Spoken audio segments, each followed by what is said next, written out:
You're watching the KTVA 11 News at 10. Would you be willing to hand your child over to a sexual predator? Of course not. And it's what many parents could be doing without even knowing it. KTVA's Scott Gross shows us the dangers that lurk inside our children's devices. There is one thing that many parents are doing that is putting their child's safety and identity at risk. They bought a device, they gave it to their child, and they hoped for the best. They didn't plan for the worst. In a society focused on physically protecting children, the same is not being done with as much fervor online. We as parents understand what it's like to drive a car.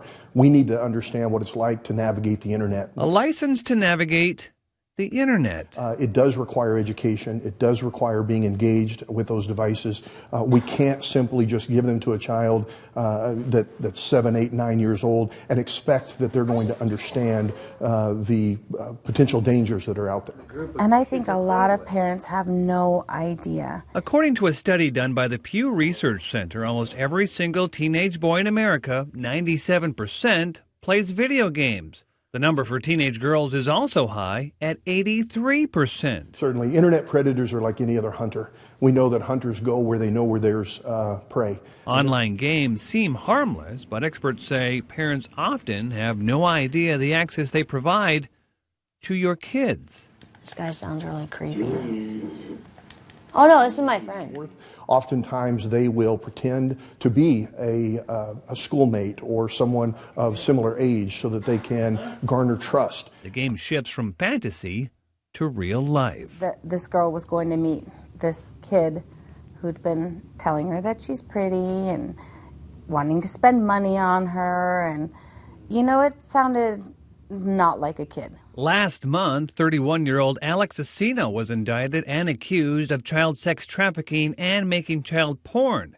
He was arrested after meeting several teens through apps Snapchat and Whisper. And once they get that information, then they can in turn use it to entice or to extort or be able to threaten or blackmail the child to think that they've already messed up, that they're already in too deep. There is something you can do to protect your children, and it's quite easy. In an environment that's observed and in an environment that has accountability, not simply in their bedroom with the door closed and the lights off with access to the internet. That's a recipe for disaster. Experts emphasize monitoring all devices from game consoles to apps. There should not be a device in your home that you do not have the passcode to.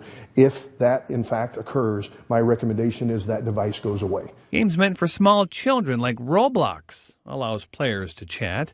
Other apps include Discord, Twitch, Instagram, Snapchat, Kik Messenger, Facebook Messenger, TikTok, and Skype. There's also Omegle that exclaims, "Talk to strangers." So it's scary. Wow. Kids are on Twitter, kids are on Snapchat and Instagram, and anybody can follow those kids. And just like learning to drive, the more educated we are and the more we practice, the better prepared we'll be. Scott Gross, KTVA 11 News. And more tips and resources and Scott's own experience can be found at ktva.com right now. And what ages do you think require supervision online? Let us know. We'll check in with the final results of our poll tonight after the break. ktva.com and the KTVA app.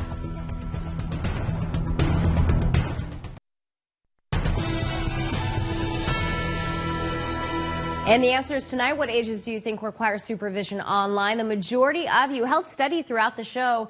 Under 18, you think requires supervision. 70% of you voted. Thank you all who participated tonight. We appreciate it. And let's talk about this forecast on the